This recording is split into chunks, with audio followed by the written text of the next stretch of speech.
इसीलिए कहा है या जी कि यदुवंश का श्रवण करने वाला सर्व पाप ही प्रमुचिते। ऐसे ऐसे महापुरुष इस वंश में हुए हैं। अच्छे बुरे सब होते, बुरे भी हुए, उनकी भी बात आई, और ये अच्छे महापुरुषों का चरित्र है।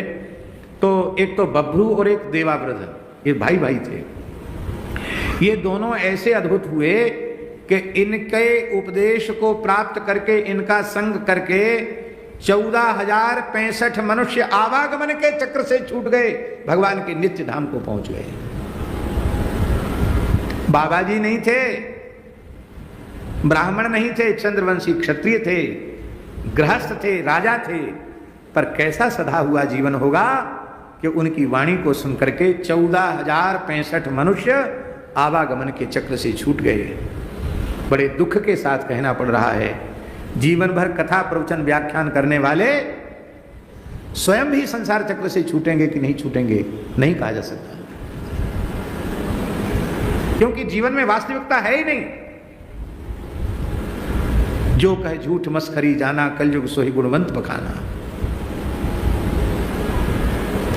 मन क्रम वचन लवार ते वक्ता कलिकाल महू। ऐसे झूठे लवार लोगों का कल्याण होगा क्या?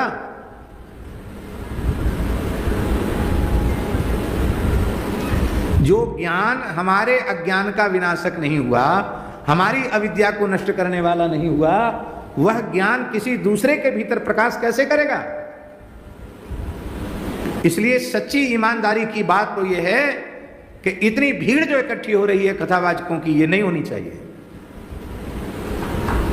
आप ये मत समझो कि मैं कथा कहने लायक हूं, मैं भी कथा कहने लायक नहीं।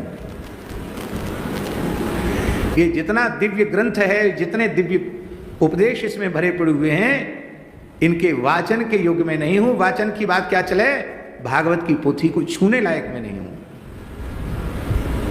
यह जो कुछ कहा सुना जा रहा है, यह केवल सर्व समर्थ श्री सद्गुरु भगवान का अनुग्रह, उनकी कृपा करुणा। हम तो भागवत पढ़े भी नहीं थे, एक अक्षर पढ़े नहीं, एक दिन किसी भागवत विद्यालय में गए नहीं, श्लोक के नाम पर एक पन्ना नहीं लिखा, कभी कोई डायरी नहीं लिखी।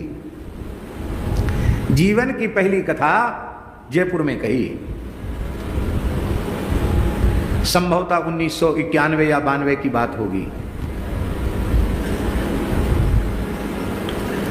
और वो भी ऐसे कही विचित्र परिस्थिति में। रेवासा धाम में अग्रपीठ में श्री स्वामी अग्रदेवाचार्य जी की वाणी का प्रकाशन होना था, अग्र ग्रंथावली। तो पूज्य श्री रेवासा महाराज जी ने आकर महाराज जी से प्रार्थना किया कि पुरानी पांडुलिपियों को देख करके और अग्रदेवाचार्य जी की वाणी छपना है, जितनी उपलब्ध है थोड़ी छप जाए इस बार। तो महाराज जी बोले ठीक है, उपदेश भाग छपेगा। अब समय बहुत कम था और अग्रदेवाचार्य जी की जयंती पर विमोचन होना था। महाराज जी बोले समय तो बहुत कम है, पर आचार्य चरण की आज्ञा है, तो हम अब लगातार लगेंगे इस काम में। तो महाराज जी रेवासा भी पधारे, साहित्य भी देखा, संग्रह भी किया, लग गए। उसी समय एक महात्मा आए, जो पूर्व निश्चित भागवत की कथा महाराज जी की निश्चित थी जयपुर में, वसंत पंचमी से कथा का मुहूर्त था। वो महात्मा आए, महाराज जी कैसे क्या वाहन भेजें, कैसी क्या व्यवस्था। महाराज जी बोले आपकी व्यवस्था में कसर नहीं है, पर मेरी व्यवस्था है। आचार्य पीठ से आज्ञा आ गई है, तो हम पुस्तक के प्रकाशन के काम में लगे हैं। तो वृंदावन में वक्ताओं की कमी नहीं है, वैसे ही हमारा रंग रूप अच्छा नहीं है और कोई बढ़िया अच्छी कथा कहना भी नहीं। महाराज जी बोले बढ़िया कथा कहना भी नहीं आता हमको, वो तो आपके आग्रह के कारण मैंने स्वीकार किया। वृंदावन में भागवत वक्ताओं की कमी नहीं, किसी को ले जाओ।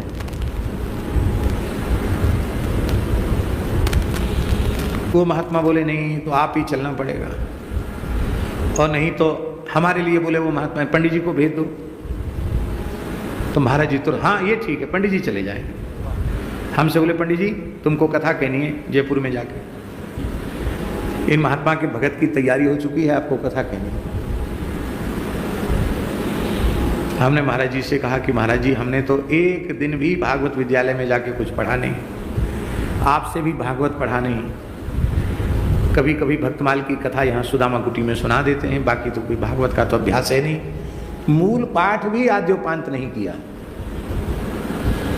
तो हम कैसे कह पाएंगे।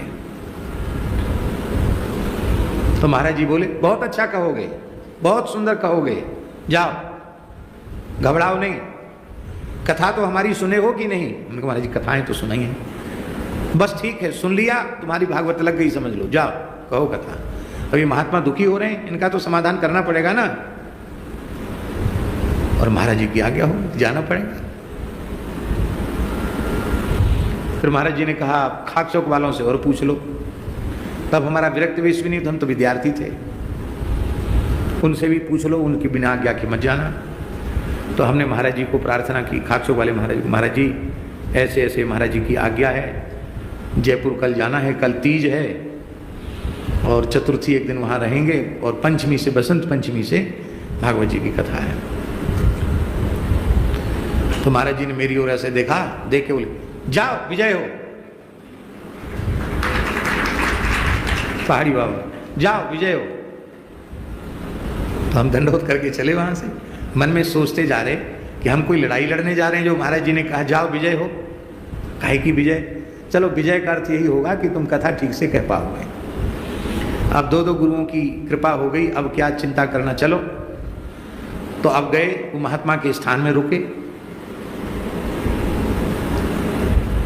सवेरे ही महाराज जी, तीज को हम लोग शाम को पहुंचे थे, रोडवेज बस चलती थी, उसी से गए थे। और वहां जब पहुंचे महात्मा के यहाँ, तो सवेरे ही भगत आ गया। ताराचंद नाम था भगत का। तो भगत बड़ा विद्वान था, पढ़ा लिखा था, डॉक्टर ताराचंद, PhD डिलीट जाने क्या क्या नहीं था, वो बड़ा शिक्षाविद था वो। उसने आकर देखा तो बोला अरे हम तो सुना था कोई बड़े बूढ़े महात्मा कथा कहने, ये बच्चे को कहाँ से पकड़ लाए? हमारे लिए क्या बोला, हे बाप महाराज इस बच्चे को कहाँ से पकड़ लाए? जिसको कथा कहनी है उसके लिए वो भगत बोल रहा था, इसको कहाँ से पकड़ लाए?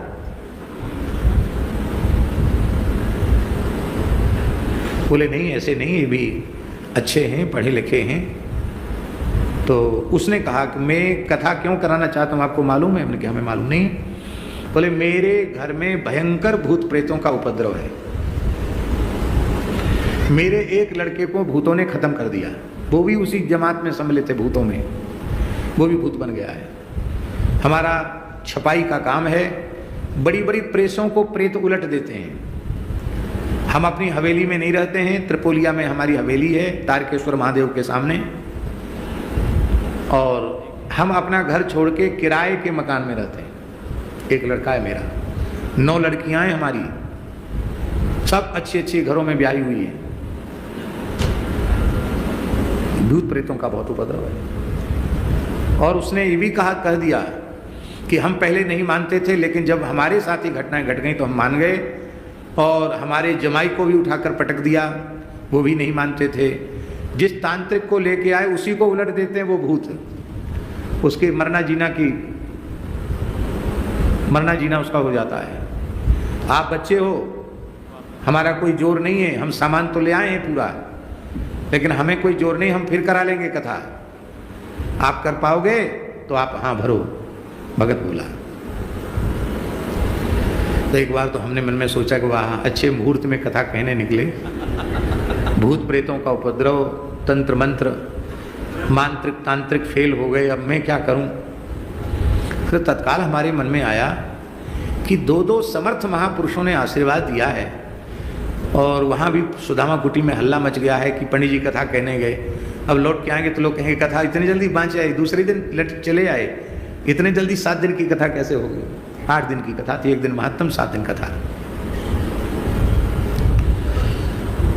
तो फिर हमने गुरुदेव का स्मरण करके निश्चय किया कि हमको जाना है। हमने कहा ठीक है, आप सकाम अनुष्ठान है, आप तैयारी करें और हम कथा करेंगे। बोले महाराज रहना आपको पड़ेगा हवेली में, आप लोगों को, हम तो कथा सुनने आएंगे, पूजन में आएंगे, फिर चले जाएंगे। तब कहा ठीक है रह जाएंगे। उसकी सफाई बोले ना पूरी पुरंगाई पुताई सब हो गई है। अब चतुर्थी की बात है, माघ शुक्ला चतुर्थी की बात है, रात की पीठ बन रहे थे सर्वतोभद्र मंडल और ये सब। उस समय दूसरे एक आचार्य जी थे, ज्ञानेश्वर जी नाम था, ज्ञानी जी कहते, बहुत अच्छे थे, नैमिषारण्य क्षेत्र के थे, बहुत अच्छे कर्मकांडी थे, वो बना रहे थे मंडल वगैरह सब। और बड़े बूढ़े संतों में हमारे साथ महाराज जी ने भेजा था भरतदास जी को, बोले ये बड़े बूढ़े संत हैं, ये साथ रहेंगे तुम्हारे में। ठीक है। तो भरतदास जी भी थे साथ में। ये आ गए, राघवेंद्र दास जी खड़े हो जाओ, ये भी थे हमारे साथ। उस समय ये निमुचिया थे, निमुचिया जानते हैं ना, मूछ भी नहीं आई थी ये, उस समय ये निमुचिया थे। अब इतने बड़े जटा हो गए कि महाराज बहुत बड़े जटा वाले हो गए। तो ये भी थे साथ में, और भी कई लोग थे। अब ये लोग तो नीचे कर रहे थे मंडल वगैरह का निर्माण, सवेरे की तैयारी, और हम सायं संध्या करके, सर्दियों का समय होता है तो पैर पे कम्बन डाल के इसी दीवार से टिके हुए बैठे थे गद्दा पर, और हम पाठ कर रहे थे। और ट्यूबलाइट जल रही थी, ट्यूबलाइट होती नहीं बड़ी वाली, वो जल रही थी भीतर में भी और चौक में भी। तब तक आवाज हुई, धड़ धड़ धड़ धड़ धड़ धड़ धड़ धड़ धड़ ऐसी आवाज हुई, जैसे कोई धम धम कर रहा हो।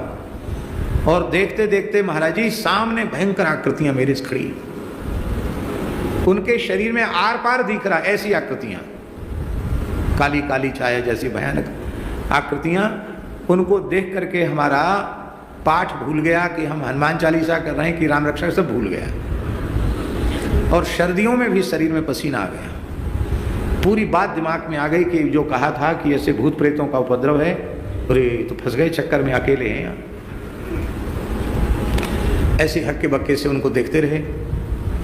लेकिन एक चीज हमारे पूरे पक्के ध्यान में है कि वो भीतर ऐसे घुस रहे थे, पर पता नहीं कौन अज्ञात शक्ति उनको पीछे धकेल देती थी। ऐसे होते थे, फिर ऐसे होते थे, ऐसे होते थे, फिर ऐसे होते थे। 2-3 बार ऐसा उन्होंने किया। फिर देहली पे सिर रख के प्रणाम किया और बोला कि हम आपका कुछ नहीं बिगाड़ सकते, हम जा रहे हैं। तो मैंने कहा आप लोग कौन हैं? तो उन्होंने कहा हम अधोगति को प्राप्त जीवात्मा हैं। अच्छा, वो सेठ का लड़का भी दिखाई पड़ा उसमें।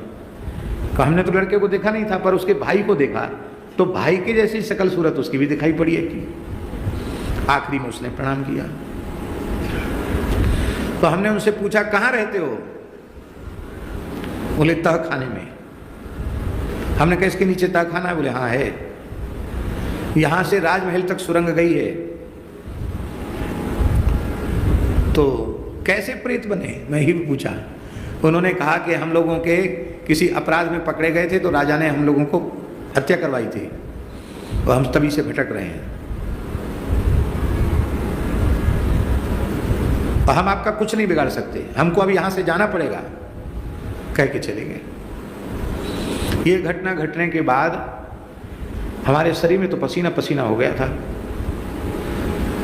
बाद में हमारे मन में आया कि अभी से उपद्रव शुरू हो गया, कल से क्या होगा भगवान जाने। तो एक बार क्या ब्राह्मणों को बता दें हम कि ऐसी घटना घट गई है, सावधान रहना। फिर तुरंत मन में आया कि बताते ही इनमें से बहुत से लोग तो भाग जाएंगे, रात कोई तो भाग जाएंगे तो अनुष्ठान में विघ्न आ जाएगा, इसलिए इस बात को किसी से बताना नहीं चाहिए। अब लेकिन ये मन में आया कि यहाँ अकेले बैठना अच्छा नहीं है, नीचे चलें। तो थोड़ा डर तो था कि बीच में कहीं ना मिल जाएं, पर सीताराम सीताराम सीताराम जोर जोर से बोलते हुए हम और उतर के नीचे आए। तो वो लोग सब बना रहे थे मंडल वगैरह, ये भी थे वहीं राघवेंद्र दास जी। तो उन्होंने कहा महाराज जी आप सोए नहीं, कैसे चले आए? तो हमने कहा कि अब कोई नींद नहीं है, साथ ही सब लोग सोएंगे, एक ही जगह में सबका आसन था, सब थोड़ी देर में सब बन गया।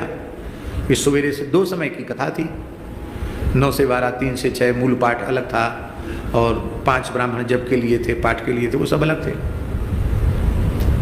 तो हमने कहा कल से हम लोगों की कथा में व्यस्तता होगी। और एक बात हम कह देते हैं कि ये प्रेतों के उद्धार के लिए कथा है, इसलिए हम सबको बड़ा सावधान रहना चाहिए। एक क्षण भी अपवित्र मत रहना। लवशंका जाओ तो जल लेकर के जाओ, बढ़िया से हाथ पैर धो, कुल्ला आचमन करो, प्राणायाम करो, और जब पाठ करते रहना, क्योंकि सकाम अनुष्ठान है। तो एक जयपुर के पंडित जी थे, बोले महाराज मैं तो गृहस्थी आदमी, कुछ हो गया क्या? मैंने कहा कुछ हो भी नहीं गया, कुछ होने का भी नहीं, आप निश्चिंत होके रहो। बस ये है कि सकाम अनुष्ठान है तो सबको सावधान रहना पड़ेगा। प्रातः काल वो भगत आया,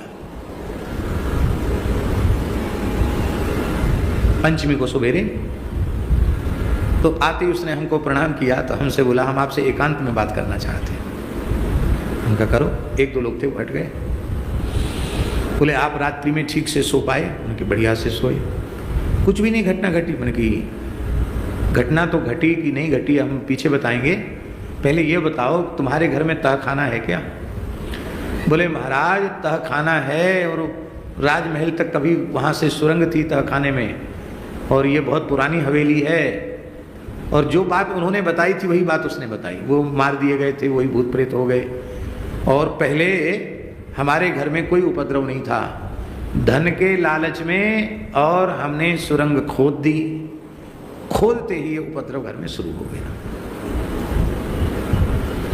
अब हमको विश्वास हो गया कि अब आपकी कृपा से हमारा काम हो जाएगा। अब कथा कहने बैठे तो कथा में मंगलाचरण तो हमको कंठस्थ था, जन्माद्य से तो नुयादि तरता ओम नमः परमहंसा स्वादे चरण कमल जन्म, महाराज जी के मुख से सुनते थे, सुनते सुनते याद हो गया था, ऐसे कोई कंठस्थ किया नहीं था। अब इसके बाद भूल गया हमको कि प्रिय बंधुओं, भाइयों, माताओं, बहनों क्या कहा जाता है, सब भूल गया। अब कैसे कथा शुरू करें, कहाँ से कथा शुरू करें? फिर एकदम मंगलाचरण के बाद चुप हो, कीर्तन भी नहीं कराए, चुप हो गए। मन में सोचे बाँच के सुनाएंगे तो बाँच के तो सुना सकते, लेकिन कथा ऐसे थोड़ी बाँच के सुनाई जाती, व्याख्यान भी किया जाता है। तो श्री रामचरितमानस की एक चौपाई स्मरण में आई, श्री गुरु पदनख मणिगण ज्योति सुमिरत दिव्य दृष्टि ही होती, बस ये चौपाई स्मरण में आई। और इस चौपाई का उच्चारण करते हुए पूज्य सदगुरु भगवान भक्तमाली जी के चरण कमलों का मन ही मन ध्यान किया, उनके चरण कमल की नखमणि की जो ज्योत्सना है, प्रकाश है, उसका ध्यान किया। एक क्षण हम आपको क्या कहें, पूज्य महापुरुष बैठे हैं, हमको बिल्कुल ऐसे लगा कि पूज्य भक्तमाली जी महाराज ने अनुग्रह कर दिया और बोलना शुरू किया। तब से आज तक बोल रहे हैं। यह शरीर यंत्र है, पर इसमें बोलने वाली जो वाणी है वो श्री सद्गुरु भगवान भक्तमाली जी की है। इसमें हमारा कुछ भी नहीं है। हाँ, अटपट उटपटांग जो बोल जाते वो हमारी है, और जो बढ़िया बोलते हैं वो सब गुरुदेव भगवान की है। इसलिए हमारी निजी योग्यता नहीं है, यह केवल समर्थ सद्गुरु भगवान की कृपा है। सच्ची बात यह है कि हमारा व्यक्तिगत जीवन भी उस प्रकार का नहीं होता है जैसा कि उपदेशक का व्यवस्थित जीवन होना चाहिए। अपने कल्याण में संदेह है, अपने कल्याण में संदेह है, और दूसरों के कल्याण का ठेका ले रहे हैं। घोषणा कर रहे हैं भाई चेला बन जाओ हमारे, और बड़ी गौरव के साथ हम लोग कहते हैं कि हमारे इतने रजिस्ट्रेशन हो गए। भैया इस रजिस्ट्रेशन से न गुरु का कल्याण है, न चेलों का कल्याण है। कल्याण तो भजन से है। दंभ रहित होकर के जो ईमानदारी से भजन करेगा उसका कल्याण होगा। जीवन में छल कपट न हो, झूठ पाखंड न हो, बहुत पवित्र हो, धन और स्त्री का आकर्षण मन में बिल्कुल न हो, और फिर भगवान की चर्चा करो, देखो कितना सुख मिलता है। महाराज जी एक नहीं, दो नहीं, 14,065 लोग भगवत साक्षात्कार प्राप्त करके भगवान के उस धाम में पहुंच गए